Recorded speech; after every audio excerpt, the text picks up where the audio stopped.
ভাইয়ের মুক্তি চাই, মুক্তি মুক্তি মুক্তি চাই, মুক্তি মুক্তি মুক্তি চাই, হাজার ভাইয়ের মুক্তি চাই। দিয়েছি তো রক্ত, আরো দেব রক্ত, আরো দেব রক্ত, দিয়েছি তো রক্ত। এই রক্তের বন্যায় ভেসে যাবে অন্যায়, ভেসে যাবে অন্যায়, রক্তের বন্যায়। ছেলে তালা ভাঙবো, হাজার ভাইকে আনবো, হাজার ভাইকে আনবো, ছেলে তালা ভাঙবো, ছেলে তালা ভাঙবো, হাজার ভাইকে আনবো। এই আবু সাইদ মুক্ত, শেষ হয়নি যুদ্ধ, শেষ হয়নি যুদ্ধ, আবু সাইদ মুক্ত, আবু সাইদ মুক্ত, শেষ হয়নি যুদ্ধ। এই কোন হয়েছে আমার ভাই,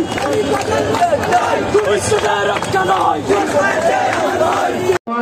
সভাপতি, উপস্থিত প্রধান অতিথি, নেতৃবৃন্দ, আমার সামনে জামাত ইসলামী এবং সিলেটবাসী, সাংবাদিক বৃন্দ, আসসালামু আলাইকুম ওয়া রাহমাতুল্লাহি ওয়া বারাকাতুহু।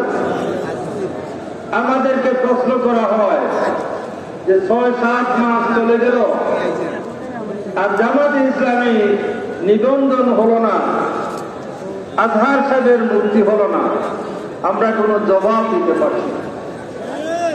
এটা কি রকম প্রধান, যাদের নেতৃত্বে, যাদের সৌজন্যে এই বৈষম্য বিরোধী আন্দোলন এবং এই সরকার আর এই জামাত ইসলামী একজন সেক্রেটারি জেনারেল কাস্টে ঝুলে আছেন, এখনো মুক্তি দেওয়া হয়নি।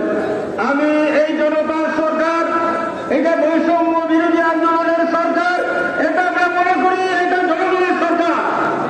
অতএব এখানে যদি ফ্যাসিস্ট সরকারের কোন বোধ থাকে, প্রধান উপদেষ্টা আপনি আমাদেরকে বলুন, আমরা এখনো মরে যাইনি, আমরা এখনো আছি।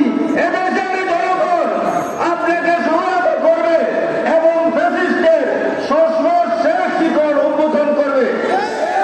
মেহরবানি করে আপনি এই যে জামাতে ইসলামী নিবন্ধন দিয়ে দেশের মানুষকে বুঝতে দেন যে এটা জনগণের সরকার।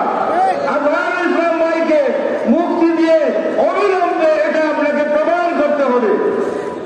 আজকের এই সমাবেশে আগত আমার মুরব্বীরা অনেক দেখছি, এই গরমের মধ্যে আছেন, সবাইকে মোবারক বানিয়ে কথা শেষ করছে।